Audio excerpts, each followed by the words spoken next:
యావత్ విశ్వబ్రాహ్మణ సోదరులందరికీ ఆంధ్రప్రదేశ్ రాష్ట్రంలో ఈ విషయం గురించి తెలుసా తెలియదా? తెలిసి తెలియనట్టున్నారా? మనకెందుకు లేని అనుకుంటున్నారా?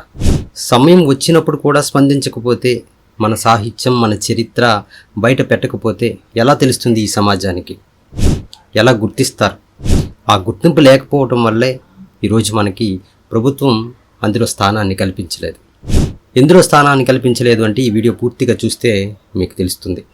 విశ్వబ్రాహ్మణ సంఘ కుల పెద్దలు, పీఠాధిపతులు, వేద పండితులు, సిద్ధాంతులు, పురోహితులు వీరందరూ కూడా కలిసికట్టుగా ముందుకు రావాల్సినటువంటి సమయం. ఎందుకంటే మనకి ప్రొద్దుటూరులో ఉన్నటువంటి వడ్ల శ్రీనివాసాచార్యులు డాక్టర్ గారు ఆయన ఒక్కరు ముందుకొచ్చి ఈ విషయంపై స్పందించి మన యొక్క సాహిత్యాన్ని, చరిత్రని వారి ఎమ్మెల్యే గారి ద్వారా గౌరవనీయులైనటువంటి తెలుగుదేశం పార్టీ అధ్యక్షులు అయినటువంటి శ్రీ నారా చంద్రబాబు నాయుడు గారికి మన యావత్ విశ్వబ్రాహ్మణ సమాజం తరపున ఒక విన్నపాన్ని తెలియజేశారు. ఇది ఆయన ఒక్కరే కాదు, ప్రతి ఒక్క విశ్వబ్రాహ్మణ సంఘ పెద్దలు, పీఠాధిపతులు, సిద్ధాంతులు, పురోహితులు అందరూ కూడా అంటే 175 నియోజకవర్గాల నుంచి కదలి రావాలి, మన యొక్క విన్నపాన్ని తెలియజేయాలి. అందుకని ఈ వీడియో పూర్తిగా చూసి మీకు తెలిసిన వారికి షేర్ చేయండి, వైరల్ చేయండి, ముఖ్యమంత్రి గారి దృష్టికి వెళ్ళేలా. అసలు ప్రొద్దుటూరు శ్రీనివాసాచార్యులు గారు విన్నవించినటువంటి ఆ విన్నపం ఏంటి అంటే, ప్రొద్దుటూరు ఎమ్మెల్యే గారైనటువంటి నంద్యాల వరదరాజుల రెడ్డి గారికి నమస్కరించి తెలియజేసినటువంటి ఆ విన్నపం, అయ్యా యావత్ నియోజకవర్గం విశ్వబ్రాహ్మణులందరూ కలిసి విన్నవించుకోవడమేమనగా, ఈ మధ్య మన నాయకులైనటువంటి టీడీపీ జాతీయ అధ్యక్షులు, ఆంధ్ర రాష్ట్ర ముఖ్యమంత్రి వర్యులు శ్రీ నారా చంద్రబాబు నాయుడు గారు, సంకీర్ణ ప్రభుత్వంలో భాగమైనటువంటి జనసేన పార్టీ నాయకుడు డిప్యూటీ సీఎం శ్రీ పవన్ కళ్యాణ్ గారు, అలాగే బీజేపీ నాయకురాలు శ్రీమతి పురంధరేశ్వరి గారు ఆంధ్ర రాష్ట్రంలోని సనాతన హిందూ ధర్మశాస్త్రాల పరిరక్షణకై, ఆలయాల అభివృద్ధి కోసం మంచి నిర్ణయాన్ని తీసుకున్నట్లు మనందరికీ తెలుసు. అయితే ఆలయ ట్రస్ట్ బోర్డులో ఒక్క బ్రాహ్మణునికి మరియు ఒక నాయి బ్రాహ్మణునికి స్థానం కల్పించారు. చాలా సంతోషకరమైనటువంటి విషయం. కానీ అక్కడ విశ్వబ్రాహ్మణునికి చోటు అక్కడ కనిపించలేదు, స్థానాన్ని కల్పించలేదు. ఇది అన్యాయం. ఇది విశ్వబ్రాహ్మణుని అవమానించటమే సనాతన హైందవ ధర్మ విరుద్ధం, శిల్పశాస్త్రానికి విరుద్ధం, గార్గేయ ఆగమమునకు విరుద్ధం, మహాపాపం, అపచారం. ఆంధ్ర రాష్ట్రంలో ఉన్నటువంటి యావత్ 19 లక్షల జనాభా ఉన్నటువంటి విశ్వబ్రాహ్మణులను అగౌరవపరచడమే, విశ్వబ్రాహ్మణ జాతిని అవమానించడమే అని భావిస్తున్నాం. అయితే ఇది నేటి ప్రభుత్వానికి తప్పేమీ కూడా కాదు.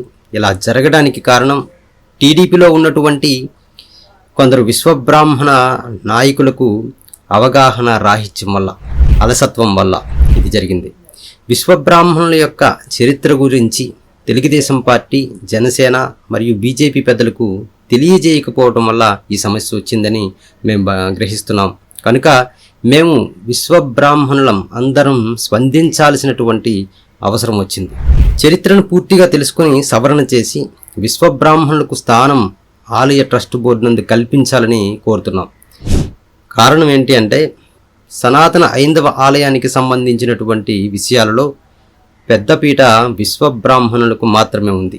మన నియోజకవర్గ ఎమ్మెల్యే గారు శాసనసభ్యులైన మీకు మరియు ప్రభుత్వం వారికి మీ ద్వారా తెలుగుదేశం పార్టీ విశ్వబ్రాహ్మణ సాధికారిక సమితి రాష్ట్ర సభ్యులు డాక్టర్ శ్రీనివాసాచార్యులు గారి సమక్షంలో తెలియజేయింది ఏమనగా, ఆలయ నిర్మాణానికి స్థల పరీక్ష విశ్వబ్రాహ్మణులు చేయాల్సిందే.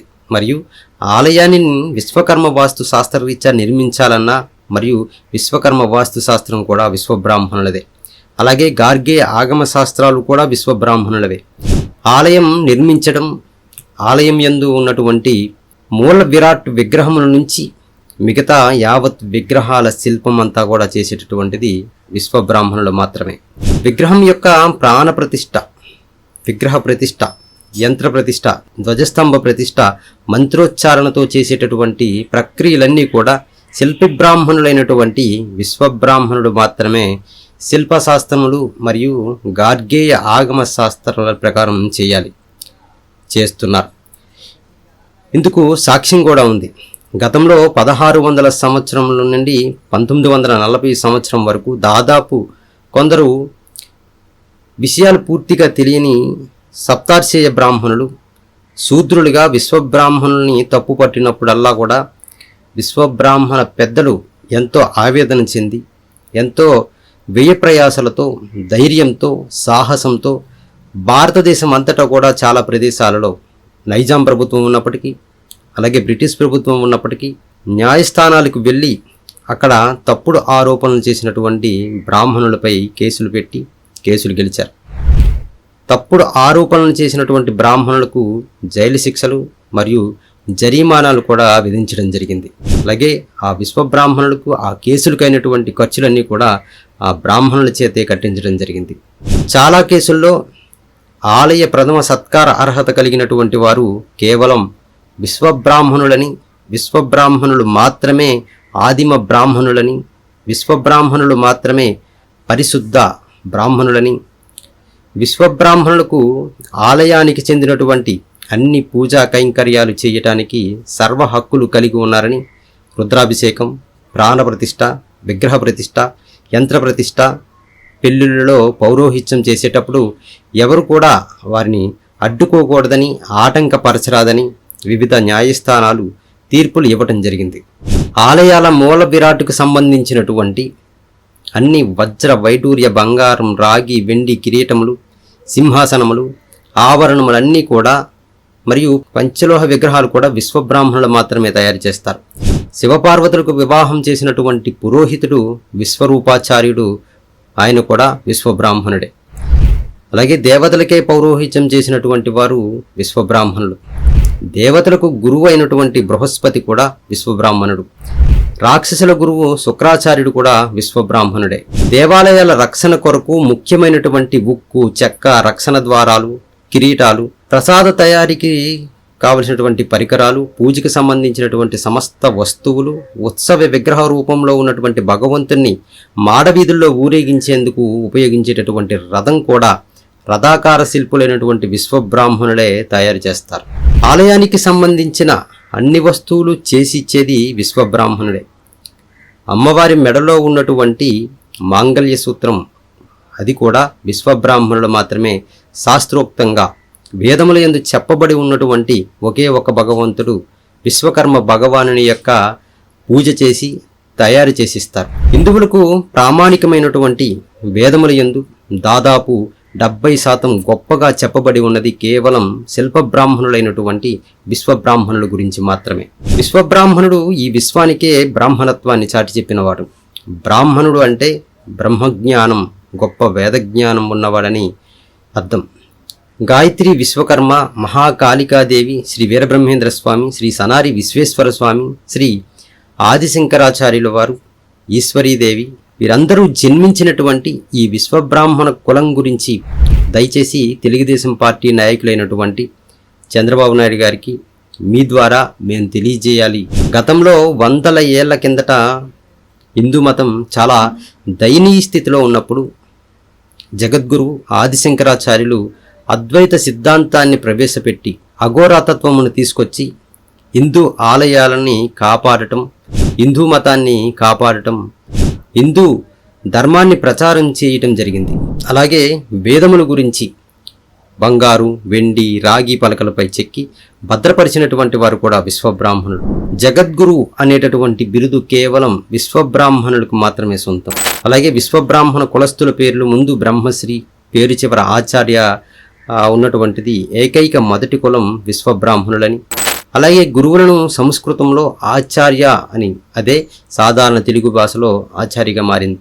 విశ్వబ్రాహ్మణులు ఆలయాన్ని అంతా కూడా రూపుదిద్దిన తరువాత విగ్రహ ప్రతిష్ఠ, ప్రాణ ప్రతిష్ఠ, యంత్ర ప్రతిష్ఠ, ధ్వజస్తంభ ప్రతిష్ఠాది కార్యక్రమాలు ఆయా దేవుళ్లకు సంబంధించినటువంటి సమస్తం అన్నీ కూడా తయారు చేసి ఇచ్చిన తరువాత అర్చకులైనటువంటి సప్తార్షేయ బ్రాహ్మణులు మరియు భజంత్రీలు వాయించేటటువంటి నాయి బ్రాహ్మణుల ప్రవేశం ఉంటుంది.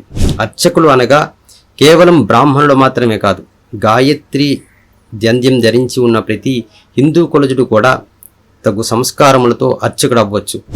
అయితే ఆలయ ట్రస్ట్ బోర్డు నందు బ్రాహ్మణులకు అనగా సప్తార్షేయ బ్రాహ్మణులకు మరియు భజంత్రీలు వాయించేటటువంటి నాయి బ్రాహ్మణులకు అవకాశం ఇవ్వటం మాకు సంతోషమే. కానీ పంచార్షేయ బ్రాహ్మణులైనటువంటి సానగ, సనాతన, అహబూనస, రత్నస, సుపర్ణస బ్రహ్మర్షి సంతతులైనటువంటి విశ్వబ్రాహ్మణులకు కూడా స్థానం కల్పించాలి.